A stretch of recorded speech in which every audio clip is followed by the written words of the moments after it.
अभी हम लोग देखेंगे प्रैक्टिकल 6, ठीक है, मैथ फंक्शंस। मैथ फंक्शंस में हम लोग को अभी क्या क्या देखना है। देखो, सबसे पहले इसमें जो फंक्शन हम लोग देखेंगे वो है राउंड। तो हम लोग को कैसे करना है, देखो, सेलेक्ट, ठीक है, और यहाँ पे मुझे लिखना है राउंड,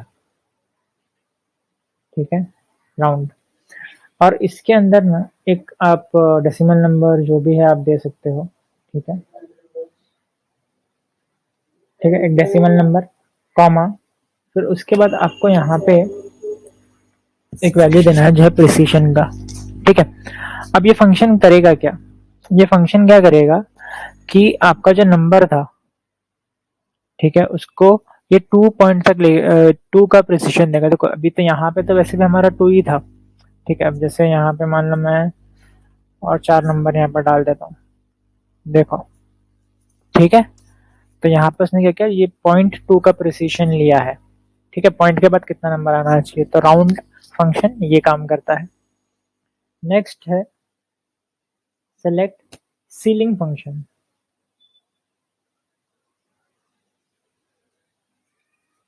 सीलिंग फंक्शन क्या करेगा कि जब भी आप इसको कोई एक नंबर दोगे, ठीक है, अब इसका सीलिंग क्या होगा, इसका सीलिंग होगा 46, ठीक है। ये आपने मैथ्स में पढ़ा होगा। जो अपर वैल्यू रहेगा ना, जो 4.5 के ऊपर अगर कुछ भी हुआ तो वो क्या कर देगा उसको, 4.5 नहीं, सॉरी, 45 से 46 के बीच में अगर मान लो कोई भी है और मैंने सीलिंग फंक्शन यूज किया तो वो उसको 46 देगा, ठीक है। जैसे अभी ये सीलिंग है, वैसे ही सेम हमारे पास है फ्लोर। लेकिन फ्लोर क्या करेगा, फ्लोर जो है वो लोअर वैल्यू लेगा, ठीक है। फ्लोर क्या करेगा, लोअर वैल्यू। तो 45.8 है अगर, तो 46 नहीं लेगा, वो लेगा 45, ठीक है। फिर एक और फंक्शन है हमारे पास जो कि है एब्सोल्यूट वैल्यू की निकालने के लिए। तो हम लोग यूज करेंगे सेलेक्ट एबीएस, और यहाँ पर आ जाएगा एब्सोल्यूट वैल्यू। एब्सोल्यूट वैल्यू क्या होता है, जैसे मैंने यहाँ पे नेगेटिव नंबर दिया है पैरामीटर में, ठीक है, लेकिन उसने उसको पॉजिटिव दिखाया। और अगर आप उसको पॉजिटिव ही दोगे तो फिर तो वो पॉजिटिव ही रहेगा। तो एब्सोल्यूट वैल्यू जो है वो हमेशा नेगेटिव हो या पॉजिटिव, उसको पॉजिटिव करता है, ठीक है। फिर उसके बाद हमारे पास है मॉड। मॉड फंक्शन आपको पता होगा। जैसे अगर यहाँ पे मैंने लिखा मॉड सेलेक्ट मॉड, ठीक है, तो 2 नंबर का मॉड्यूलस निकालेगा ये, ठीक है। यहाँ पे क्या होगा, 2 नंबर का मॉड्यूलस निकालेगा।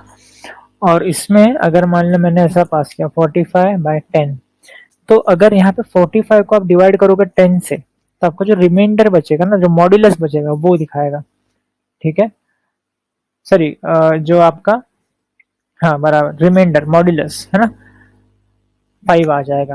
45 को 10 से अगर डिवाइड करेंगे तो रिमाइंडर जो बचेगा वो 5 बचेगा। तो मॉड्यूलस जो है मेरा रिमाइंडर दिखाता है, ठीक है। वैसे ही मेरे पास और भी फंक्शन है। जैसे यहाँ पे अगर मैंने लिखा सेलेक्ट, ठीक है, ये है मेरा पावर फंक्शन। तो मैंने लिखा 2,3, ठीक है, यहाँ पर आ गया 8। तो 2 to the power 3 क्या होगा, 2 to the power 3 होगा 8, तो यहाँ पर 8 आ गया, ठीक है। वैसे ही मेरे पास है स्क्वायर रूट के लिए, ठीक है। ये सारे मैथमेटिकल फंक्शन है एसक्यूएल में, यहाँ पे हमारे पास अवेलेबल है। मैंने क्या 16, तो 16 का स्क्वायर रूट क्या है, 4, ठीक है। तो ये सिंपल मेरा, ये सारे जो फंक्शंस थे ये मैथ फंक्शन है हम लोग जो यूज करते हैं। अभी देखते हैं डेट फंक्शन।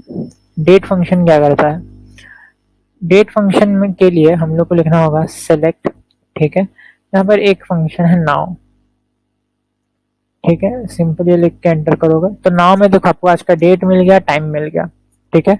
डेट आपको ईयर मंथ डेट के फॉर्मेट में मिला, टाइम आपको आवर मिनट सेकंड के फॉर्मेट में मिल गया, ठीक है। तो अब इसमें क्या होगा, इसमें भी हमारे पास अलग अलग फंक्शन है। जैसे मैंने लिखा सेलेक्ट नाउ, ठीक है। नाउ करने से यहाँ पे क्या मिलेगा, मुझे ये पूरा मिल जाएगा। अब इसमें से मुझे अगर डे निकालना है, ठीक है, इसमें से मुझे क्या निकालना है, डे।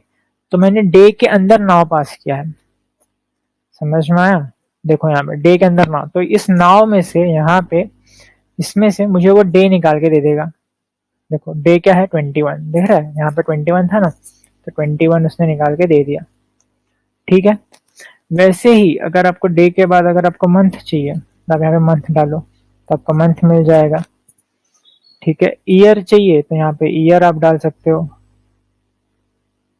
आपको ईयर यहाँ पे मिल गया। ठीक है, यहाँ पे ईयर आ गया। और भी है, जैसे अगर आपको इसमें से आवर निकालना है तो आवर आ गया।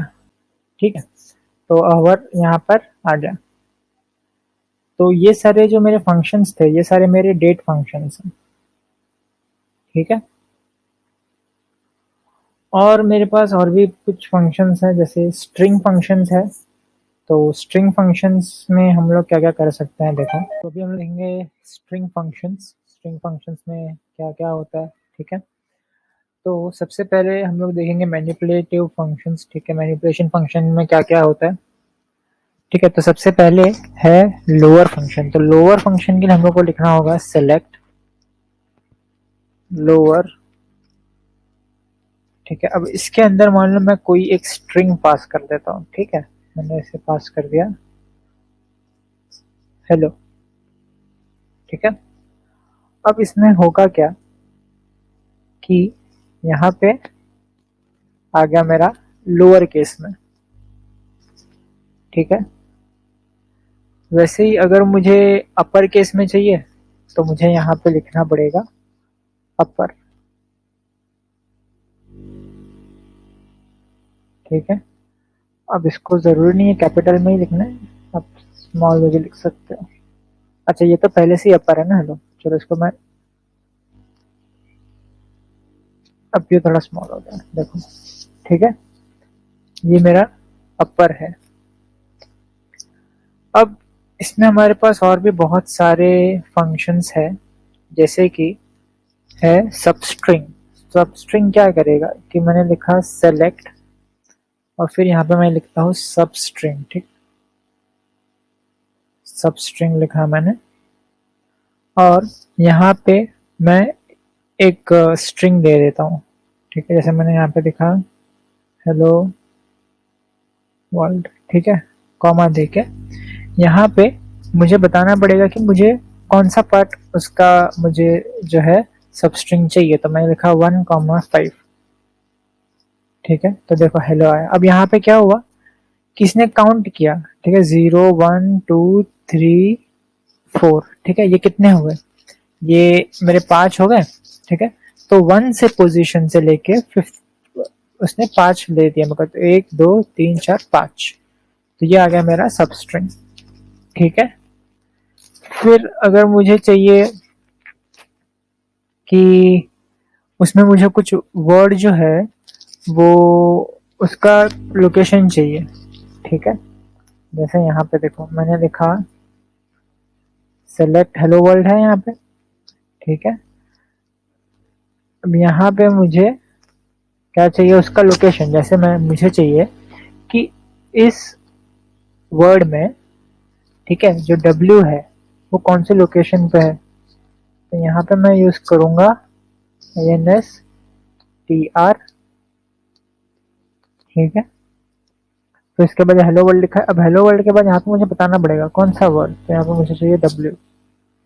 ठीक है, 6 पोजीशन पर है वो, है ना, 1, 2, 3, 4, 5, 6। अगर यहाँ पे मैं करूंगा H कौन से पोजीशन पर है, फर्स्ट पोजीशन। ठीक है, एक और फंक्शन है मेरे पास, जैसे कि अगर मुझे ये जानना है कि इसके अंदर जो मैंने स्ट्रिंग पास किया है ना, उसका लेंथ क्या है, तो मेरे पास एक लेंथ फंक्शन भी है। देखो 10 वर्ड का है ये। ठीक है, अगर किसी स्ट्रिंग को रिवर्स करना है तो रिवर्स के लिए भी फंक्शन है। यहाँ पे क्या लिखना पड़ेगा, लेंथ की जगह पे रिवर्स फंक्शन। ठीक है, देखो ये मेरा रिवर्स हो गया। ठीक, रिवर्स समझ आ गया। ठीक है, अब नेक्स्ट देखते हैं सेलेक्ट ठीक है। एक होता है लेफ्ट फंक्शन। लेफ्ट फंक्शन क्या करेगा कि इसके अंदर आप जो भी इसको स्ट्रिंग दोगे, मैंने लिखा हेलो वर्ल्ड, ठीक है, और यहाँ पे अगर मैंने पास कर दिया 2, तो यहाँ पे क्या हुआ देखो, लेफ्ट साइड से उसने 2 वर्ड ले लिए। आपने लिखा 4, तो लेफ्ट साइड से उसने 4 वर्ड लिया, ठीक है। और वही अगर आप यहाँ पे लेफ्ट की जगह पर आप लिखते राइट, तो क्या करता, उसने राइट से उसने 4 वर्ड ले लिया, ठीक है। तो ये ट्रिम कर रहा है, आपने जितना लिखा लेफ्ट या राइट उस हिसाब से। एक और फंक्शन देखते हैं हम लोग यहाँ पे, जैसे वो है सेलेक्ट strcmp, ठीक है। ये होता है कंपैरिजन के लिए। कंपैरिजन इन द सेंस आप इसके अंदर आप कुछ एक स्ट्रिंग पास करोगे, ठीक है। जैसे मैंने पास किया हेलो, और यहाँ पे पास किया मैंने हाय, ठीक है। हेलो और हाय यहाँ पे पास किया। देखो यहाँ पे क्या है, -1, मतलब ये इक्वल नहीं है। लेकिन अगर ये सेम होता, ठीक है, तो क्या आ रहा है 0। तो ये कंपैरिजन के लिए है, स्ट्रिंग कंपेयर, ठीक है। एक और फंक्शन है मेरे पास, एक और फंक्शन है, देखते हैं, रिप्लेस फंक्शन। रिप्लेस फंक्शन क्या होगा कि यहाँ पे मैंने लिखा सेलेक्ट रिप्लेस, ठीक है। तो सबसे पहले यहाँ पे मुझे स्ट्रिंग का नाम देना होगा, ऐसा मैंने लिख दिया हेलो, ठीक है। ये हो गया मेरी स्ट्रिंग का नाम। फिर उसके बाद मैं उसको बताऊंगा कि भाई जो एच है ना, उसको रिप्लेस कर दो, उसको रिप्लेस कर दो ई से, ठीक है। देखो एच जो है वो रिप्लेस हो गया ई से। तो पहले स्ट्रिंग, फिर किसे रिप्लेस करना है और किससे रिप्लेस करना है, ये हो गया मेरा रिप्लेस फंक्शन।